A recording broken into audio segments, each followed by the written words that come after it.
ഇന്നേ മാമരക്ക് പോണില്ലേ കലശാലെന്ന് അതൊക്കെ പണ്ടല്ലേ, ഇപ്പൊ ഒന്നിനും സമയമല്ല. ഓരോ കലശത്തിനും ഓരോ പരിപാടിക്കും നമ്മൾ മാമൻ്റെ കൂടെ പണ്ട് പോകുന്ന സമയത്ത് അവിടെ നമ്മള് കുട്ടികളെല്ലാവരും നമ്മുടെ പാരന്റ്സും നമ്മളെല്ലാവരും വരിക്കായിരുന്നു ഭക്ഷണം കഴിക്കുന്നതിന്റെ ഒരു ഫീല്. ആ ഒരു ഊണിന്റെ സ്വാദൊന്നും ഇപ്പൊ കഴിക്കുമ്പോ കിട്ടുന്നില്ല. അതൊരു കാലം തന്നെയാണ്, ഫോണും ഇന്റർനെറ്റും ഒന്നും ഇല്ലാത്തൊരു കാലം. അത് ഈ പറഞ്ഞ ശരി കേട്ടോ. അന്ന് നമ്മൾ വരിവരിക്കുന്ന കഴിച്ചാന്ന് ഭക്ഷണത്തിന്റെ ടേസ്റ്റ് ഒന്നും ഇപ്പൊ കിട്ടില്ല. ഏത് ഹോട്ടലിൽ നിന്നും കിട്ടും. കാലത്ര പോയിന്ന് പറഞ്ഞിട്ടും കാര്യമില്ല. അന്നത്തെ നാടൻ ചോറും അതുപോലെ നാടൻ കോഴിക്കറി, അതിന്റെ രുചി ഇപ്പോഴും നാവിന്റെ തുമ്പത്ത് അങ്ങനെ വന്ന് നിൽക്കുക. അന്നൊക്കെ ഒരു ഇലയിൽ ഒരുമിച്ചിരുന്നിട്ട് വാരി വലിച്ച് കഴിച്ചാന്ന് ഓർമ്മണ്ടോ?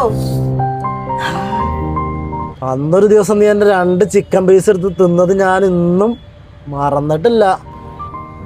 എന്തൊക്കെ പറഞ്ഞാലും നമ്മള് എല്ലാവരും മാമൻ്റെ കൂടെ കൂടിയാ പിന്നെ ആ വീട് പൂര പറമ്പാവും. അതിനിടയ്ക്ക് കുറെ അടിയും ഒരുമിച്ചുള്ള കടത്തം. എന്താലേ അന്ന് ഇന്നെ ഓടിച്ചിട്ട് കല്ലെറിഞ്ഞുണ്ടല്ലോ, അത് ഞാൻ എപ്പോഴും മറന്നിട്ടില്ല കേട്ടോ. അത് നീ കിടക്കേ കടന്ന് മുള്ളിയിട്ടല്ലേ? അതിനൊന്നല്ല, അതന്ന് ആ പെണ്ണിന്റെ പേര് പറഞ്ഞ് കളിയാക്കാനല്ലേ നീ എന്നെ കല്ലെറിയാൻ വന്നത്? അത് പിന്നെ നിങ്ങളെല്ലാരും കൂടിയിട്ട് ഒരു പെണ്ണിന്റെ പേര് വിളിച്ച് ഇങ്ങനെ കളിയാക്കിയാ പിന്നെ പ്രാന്താവില്ലേ? എനിക്കാണെങ്കിൽ അന്ന് ഈ പ്രേമം വായനോട്ടൊന്നും തീരെ ഇഷ്ടല്ലാത്ത പരിപാടിയാ.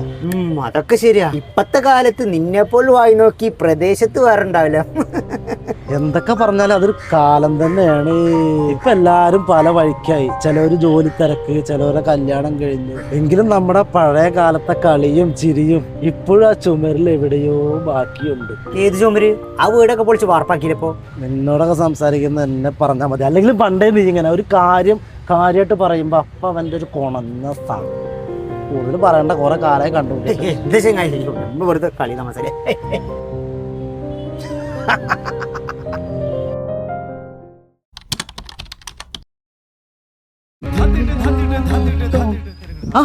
എന്താ ടെൻഷൻ അടിച്ചേക്കും? എടോ, ഞാൻ നമ്മുടെ മറ്റാളില്ലേ ഓട് ഞാൻ ഇഷ്ടമാണോന്ന് ചോദിച്ചിട്ടുണ്ട്. അപ്പൊ ഇന്ന് വിളിച്ചാന്നാ പറഞ്ഞത്.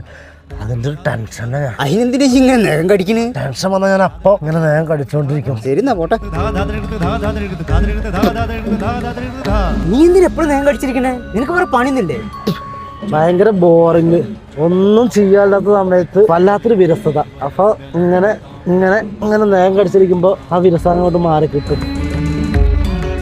പിന്നെ നമ്മളിങ്ങനെ നടന്നിട്ട് കാര്യമില്ല. എന്തെങ്കിലുമൊക്കെ ഒരു ജോലിക്ക് പോയേ പറ്റും.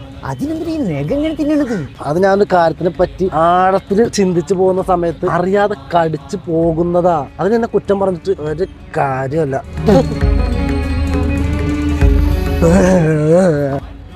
വളരെ ഇഷ്ടമല്ല പറഞ്ഞിട്ട് പോയടാ, പോയി.